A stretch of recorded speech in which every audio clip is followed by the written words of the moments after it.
अस्सलाम वालेकुम। इस वीडियो में हम पढ़ेंगे फंक्शंस के बेनिफिट्स के बारे में सी लैंग्वेज में। सबसे पहले बेनिफिट लिखा है रीयूजेबिलिटी। इसे प्रैक्टिकली देखते हैं। इसके लिए मैं आईडीई को ओपन कर लेता हूं।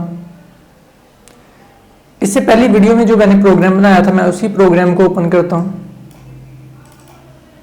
ये प्रोग्राम हमने बनाया था। यहाँ पर दो फंक्शन थे, एक मल्टीप्लाई वाला और एक स्क्वायर वाला फंक्शन था। राइट, ये स्क्वायर वाला फंक्शन और ये मल्टीप्लाई वाला फंक्शन। क्लियर होगा आपको। आई होप कि आपने पहले वीडियो देखी होगी। अब देखिए मैंने यहाँ पर देखें स्क्वायर वाले फंक्शन को कितनी मरतबा कॉल किया, 1 2 3।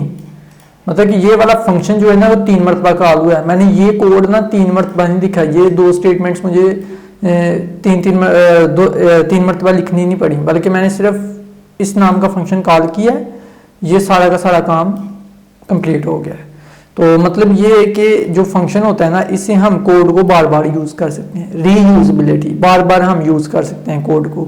अब ये एक ब्लॉक ऑफ कोड बन गया हुआ है, ठीक है। अब ये एक ब्लॉक ऑफ कोड बन गया हुआ है जिसको मैं रीयूज कर सकता हूँ जब चाहूँ। बस मैंने फंक्शन का नाम कॉल करना है और ये कंप्लीट फंक्शन एग्जीक्यूट हो जाना है। क्लियर है? इस चीज को रीयूजेबिलिटी कहते हैं।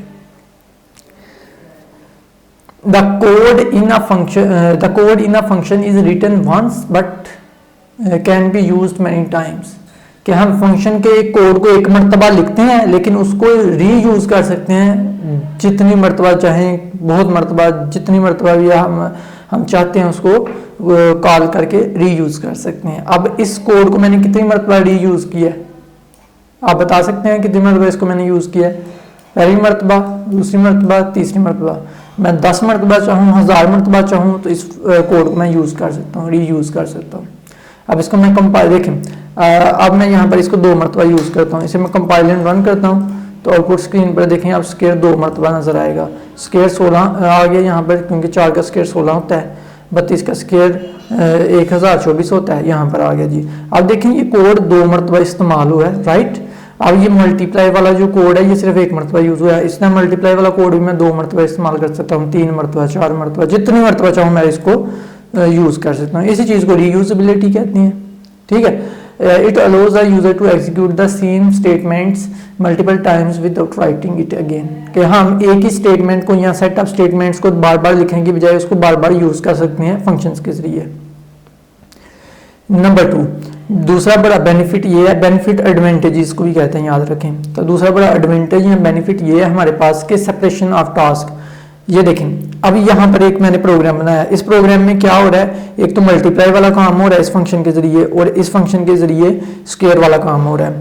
अगर मैं ये फंक्शन ना बनाता तो मैं मेन फंक्शन के अंदर मल्टीप्लाई वाला और स्क्वायर वाला काम करवा सकता था। लेकिन अगर मैं फंक्शन बना देता हूँ तो अलग-अलग देखें ये ब्लॉक बन गए हुए हैं। ये स्क्वायर वाला ब्लॉक बन गया, ये मल्टीप्लाई वाला ब्लॉक बन गया हुआ है। तो आप जो आपका काम होता है ना प्रोग्राम के अंदर, उसको आप डिवाइड कर लेते हो, उसको सेपरेट कर लेते हो। किसके जरिए? फंक्शंस के जरिए। मल्टीप्लाई वाला टास्क अलहदा कर लो, स्क्वायर वाला टास्क अलहदा कर लो। इसी तरह से आप एडिशन वाला टास्क अलहदा कर सकते हैं। जो जो आपने टास्क करना है उनके लिए अलग-अलग फंक्शंस आप बना सकते हैं, ठीक है जी। The functions allow the user to separate the code of the one task from the code of the other task। तो आप एक प्रोग्राम के अंदर आपके पास फर्ज करें एक से ज़्यादा टास्क हैं तो आप हर टास्क को अलग-अलग कर सकते हैं फंक्शंस के ज़रिए। जिस तरह से यहाँ पर मैंने स्क्वायर वाला टास्क अलग कर लिया है, यहाँ पर मल्टीप्लाई वाला टास्क अलग कर लिया है। इसी तरह से कोई और टास्क होगा, फर्ज करें एडिशन वाला, तो मैं एडिशन वाला टास्क अलग कर सकता हूँ। क्लियर हो गया जी। मजीद आगे आप पढ़ भी सकते हैं इसको। इसे बड़ी प्रॉब्लम को हम छोटे हिस्सों में इजीली डिवाइड कर लेते हैं। तो handling the complexity of the problem, जाहिर सी बात है कोड जो है, अब प्रॉब्लम जो है उसको हमने प्रॉब्लम को ना सेपरेट पार्ट्स में डिवाइड कर दिया हुआ है फंक्शंस के जरिए, उसके टास्क बना दिए हुए हैं। तो इससे ना प्रॉब्लम की कम्प्लेक्सिटी कम हो जाती है। कम्प्लेक्सिटी कहते हैं पेचीदगी को, या आप कह सकते हैं डिफिकल्टी को। कि पेचीदगी कहते हैं कि जो चीज़ आपके लिए टफ हो जाती है, डिफिकल्ट हो जाती है, ठीक है जी। तो फंक्शंस के जरिए आप प्रॉब्लम की जो डिफिकल्टी है या कम्प्लेक्सिटी है उसको कम कर सकते हैं, क्योंकि वो सेपरेट सेपरेट कोड बन जाते हैं। तो functions divide the programme into smaller units. तो फंक्शंस के जरिए हम पूरे प्रोग्राम को छोटे छोटे यूनिट्स में डिवाइड कर देते हैं। जिस तरह एक यूनिट ये बन गया, एक यूनिट ये बन गया।